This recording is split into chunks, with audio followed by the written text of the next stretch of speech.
Nation Address. Ulitin ko lang po kasama po natin ngayon si Professor Jose Mario de Vega, isa pong historian at nagtuturo nga po sa UP Diliman Asian Center. Hi sir, magandang hapon po sa inyo. Welcome to Hello Attorney. Magandang hapon sa inyo, no? Ma'am Raisa at sa ating mga kababayan. Medyo ituwid ko lang ng konti siyang... Ayan, gusto ko yan. Okay, ituwid natin yan. Kandidatong doktorado ako sa Asian Center sa UP at nagtuturo ako sa National University. So, yun lang. Okay pwede po. mo bumati? Oo naman, kung may mga nakikinig po sa atin ngayon, sir, Siyempre, mga pagbati estudyante. sa ating mga kababayan at the same time sa pamilya ko sa bahay, yung mga kasama ko na nandoon sa Commonwealth at sa mga katrabaho ko sa NU sa Humanities Department. Shout out lang. Ayun. Salamat po.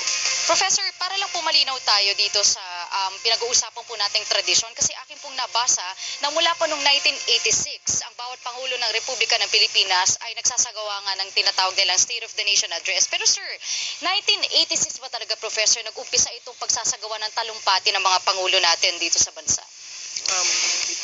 Ituwid din natin, no? Yung 1986 hindi nagtalumpati si Tita Cory dahil kung matatandaan niyo sa ating kasaysayan, EDSA Revolution nun eh. At hindi siya nagtalumpati nung time na at revoke na yung 1973 Constitution. Okay. So nagsimula siya magtalumpati ng 1987 hanggang matapos yung termino niya. Mula 1987 hanggang ngayon, yun na yung sinusundan natin na tradisyon, yung 4th Monday of July, hindi ba doon sa batasan pambansa.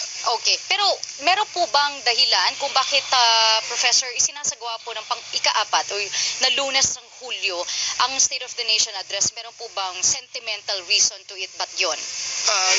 Naging tradition na siya, no? At the same time, constitutional mandate din. If you will look at Section 23, no, ng Article 7, required ang Pangulo, as per the Constitution, na mag-ulat, no? Mag-ulat sa bayan. Okay, pero paano kung for example ang Pangulo po natin ay hindi pwede ng particular date na iyon? May sinasabi po bang batas hinggil dito, Professor? Kailangan bang ipagpaalam niya on both houses na okay, hindi ko muna kakayanin ngayong araw na ito because of, you know, certain reasons, Professor? Silent yung yung article natin dun eh. Basta sinabi na kailangan niya mag-require. So, to me, in my view, logic, pwede siya mag-ano sa Quirino Grandstand. Pinakita na sa history natin si President Marcos doon. Sa legislative building, nagkaroon din ng mga talumpati doon. So, pwede. Hindi naman required yung batasang pambansa.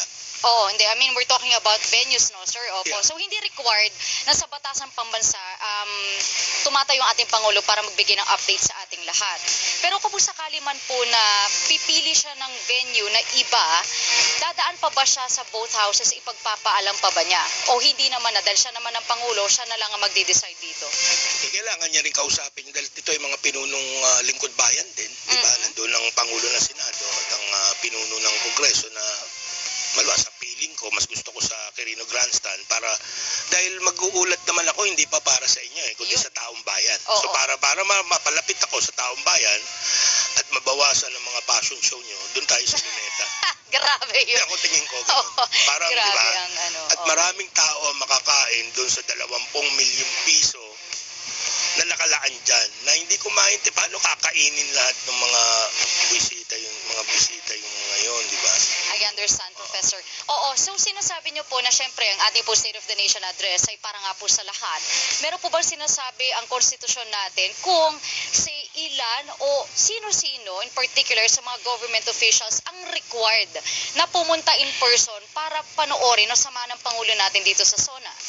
Well, naging political tradition na nga na mga required na dumalo dyan, syempre, ay yung gabinete ng Pangulo. Natural, pupunta mo yung boss mo, hindi ba? As per the Constitution, boss. Yes, oo. Kasi issue, ba't wala ka doon? Pwede, loss and trust ka, tanggal ka na. Oo. And then, of course, yung Senate. And then yung Congress, justices of the Supreme Court, former presidents, and other high officials. Pero meron ako ibang pagtingin dito, no? Go ahead, Professor. Kasi ang tanong kasi dito is, kanino ka ba nag-uulat dito sa mga kapwa mo politiko o doon sa taong bayan? Kasi kung ako masusunod, dapat ang venue natin yan, kung hindi Luneta, Plaza Miranda. Oh, okay. Alam mo ang signifikansya nun eh. Ito ay mga lunan at pook ng taong bayan. Mm-mm. Bakit doon ako sa lugar na yun magtatalumpati? Okay. Kanina sinabi mo bago tayo, yan o, nakakaabot ba talaga sa kaalaman at pananaw ng taong bayan sa kanilang pandiwa itong mga sinasabi ng Pangulo? Mm-mm. So, para siguro mapalapit ito sa tao, tingin ko dapat baguhin yung venue. Mas gawing open space, mas bukas sa publiko, at meron ka doong mega buffet na anyone can, free all, no? Come one, come all. Okay. Tingin ko dapat ganun. Hindi kagaya nito na ayaw mong papuntahin yung mga kapatid nating naghihiyaw at naglalabas ang hinaing. Sinabi na ng punong lungsod ng Quezon City, walang uhulihin. Itong mga PNP mo, nagmamagaling pa. Na keso, huwag kayo lalabag sa batas. Sinabi na nga ng mayor, walang uhulihin. Tapos itong pulis nananakot pa. Itong klaseng ano yan. Mm-mm. Okay. Professor, balik lang po tayo dito sa pinag-uusapan po natin na venue. Nabanggit nyo po ang Plaza Miranda, nabanggit nyo ang Quirino Grandstand. Meron po ba tayong Pangulo ng Pilipinas na doon po isinagawa ang kanilang mga State of the Nation address? Sa history natin, wala. Pero dyan nagaganap okay. ang mga debate at ang mga pingkian. Okay. Kapag ka-debate, okay. diba, hinahamon kita, pareho tayong public person, diba? Yes, Doon oo. tayo mag-debate. Oo. Launching ng mga partido politikal, Oo. diba? Yung paglalabas nila ng kanilang mga plataforma ay doon nangyayari. Kung natatandaan ninyo yung sumabog, may nagkitsa ng granada doon, di ba? Oo. Sa Plaza Miranda. So, ito ay katumbas sa ating Hyde Park sa England. Kung sila ay meron doon, ako sabi, pwede mo sabihin lahat, yung Plaza Miranda natin, yung pinaka-democratic space natin. Okay. So, tingin ko mabigat yung political significance kung isang Pangulo, kung sino man siya, ay sasabihin niya na doon ako magtatalumpati. Mm-mm. Talagang, tapos i-broadcast pa ng mercury drug yung kanilang, di ba? Hindi Nako! Hindi ko ina-advertise, no? Lakas Hindi ko mga ina-advertise. traslasyon ng galawan natin sa mga Hindi, kasi ganong laban Plaza din Miranda, dati ni Professor. Senator Pacquiao, di ba? Live din dun eh. Oh, okay. Di ba nakikita mo, nakatangkod ng tao. So kung Yes, magsasalita yung Pangulo na doon, kayo rin, nandun din kayo, di ba? Oo. Ang ganda nito eh, kasi di ba, walang uri, Oo. walang estado, walang nakakaangat, walang naka-Britney Spears na damit, di ba? Lahat ay, Spears agad. Opo. hindi mga Swifties. Opo. Pero Professor, since nabanggit po ninyo ang pananamit, no? Meron po bang sinasabing ating konstitusyon ng batas sa kailangan po ba talaga lahat ng ating mga officials sa dadalo doon ay naka-Filipinyana? Wala naman. Required ba talaga? Walang sinasabi, silent yung constitution. Pero kung Okay. ikaw ay public official, lingkod bayan, Mm. di ba dapat it's incumbent upon you na kami napapasweldo sa'yo? Bakit Okay. kailangan mo magsuot ng para kang dadalo ng gala o ng Oscar Awards? or Oo. what? Pero alam naman natin, Professor, ng mga tao po, may nasasabi talaga. Kapag hindi ka rin naman maayos manamit, sasabihin ng tao, ano ka ba naman? Pangulo ka haharap, ba't hindi ka nananamit ng maayos? Hindi, yung bambarong Tagalog, ano ba yun? Hindi ba yun honorable? Hindi ba yung katanggap-tanggap? Yung bang simpleng Pilipinyana, hindi ba katanggap-tanggap? Okay. Ang iniiwasan natin dito, sabi nga ng namayapang Senador Miriam Defensor Santiago, rest in peace, Oo. thoughtless extravagance eh. Oo. Bakit ba kayo nandun? Makikinig ka sa ulat ng Pangulo. Mm-mm. At ikaw ay isang lingkod bayan. Nagsusuot ka ng mga trahe de boda mo dyan and all that. For what? Mm-mm. Solemn ano yan eh. Solemn moment. Di ba? Okay. Inaalam natin ang kalalagayan ng bansa. Okay. At gusto ko sabihin sa iyo ang kalalagayan ng bansa. National debt natin last year, 12.5 trillion. Ibig sabihin yan, 112,678 utang ng bawat Pilipino. At ibig sabihin nito, 474,543 utang ng bawat pamilyang Pilipino. That's last year. This year, national debt, checkin mo sa National Economic Development Authority sa Ibon Foundation, 15.8 trillion Mhm. ang utang natin. So umangat. Magkano inangat? Halos 4. Ibig sabihin yan, baon na baon tayo, no? At tayo din sa datos, merong 4.5 million na mga homeless. Meron 250,000 tayo mga bata kasama doon sa 4.5. So paano itong mga bata na to? Ito ang ating future generation. Yes, 2 million ang okay. ating unemployed. Mm-mm. Mm-mm. Tapos biglang ang budget mo 20 million for the SONA for what? Ang dami We- nagugutom at yes, walang we understand. makakain. di ba? Opo, we understand, Professor, dito po sa mga punto pong inyong sinasabi. But let's focus for now dito po sa ating State of the Nation address, Professor. Ito pong mga binabanggit ng plataforma, since nabanggit nyo na rin po ito, ano po ba, may sinasabi pong konstitusyon kapag yung mga binabato ng ating pong liderato, ating leader, ay hindi akma sa dato na meron ng mamamayan. Meron bang counter zone ang nangyayari usually? Go ahead, Professor. Normally, ganun yan, no? Kung may maayos ka na oposisyon. Pag tinignan mo ang komposisyon ng Senado, magulo, di mo malaman yun. Wala kang maliwanag na oposisyon. Lumalabas mo lang na lehitimong oposisyon. Hindi sa ina-highlight ko rin, no? Pero yun naman talaga. Senator Risa Ontiveros lang. Yung 22 ay, di ba, lahat nandun Okay. Kahit si Senator Coco, duda rin ako na oposisyon. Bakit? Noong panahon ng Duterte years, ay kasali rin siya doon. Okay. Ngayon nanalo si Marcos, pupunta na siya kay Senator Risa. Yes, I get your point, Professor. Okay. I just wanna know lang po, since may nagbabanggit po kayo na Professor, meron kayong binabanggit ang mga senator po natin na nag-a-attend dito sa SONA.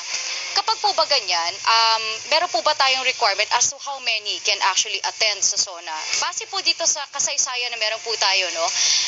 Meron po ba kayong datos sa kung sino lang po ang Pangulo ng Pilipinas po natin? Ang konti lang po talaga ang ni-require niyang pumunta sa kanyang State of the Nation address. Wala kasi you have to invite all of these key persons. Pero wala tayong kumbaga parang specific limit to it. Silent. wala Anyone can din. be. You can be. Pero di ba may mga organizing committee yan? As time goes by, umahaba na. May mga tao na hindi naman dapat kasama doon. Bakit nandun? Invited Okay. Kapag po ba ganyan, sir, ay balikan natin ang kasaysayan ng Pilipinas. So, himayin po natin lahat ng mga naging State of the Nation address with this question. Sino po ang Pangulo ng Pilipinas ang hindi, kasi sinasabi mo itong trend ng mga fashion and all. I highly doubt it na nag-umpisa ito just, did it start just recently, Professor? O nung mga kapanahunan na umpisa, iba din ang tradisyon na pinapatupad tuwing State of the Nation address? Mas may dangal yung mga lingkod bayan noon When it comes to Professor? Yan sa mga, yung decorum. Kasama sa decorum yung pananamit, hindi ba? How you conduct yourself in public. Itong mga fashion show na to, ay kailan ito nangyari? During, di ba, recent history lang. Okay, pero so, sorry to cut you, Professor. So, dati wala yung mga red carpet events natin wala before. Yan. Describe our State of the Nation address ceremonies or traditions ng mga first few presidents natin, sir. Ano po ba ang dati ang SONA natin? Legislative building, di ba? Yung National Library namin. Magtatalumpali lang doon si President Quezon. Nakabarong siya. Nandun yung taong bayan. Okay. Pwede ka nga rin makipunta ron dahil bahagi ka doon. Kahit kahit simpleng tao po pwede before. Dahil bukas yun Wala naman nakabalandrang nakaharang na mga konstabulary o dati mga wala. police. Okay. Hindi kagaya ngayon. Di ba? Sa Pilcoa, sarado. Sa Circle, sarado. Dito, sarado.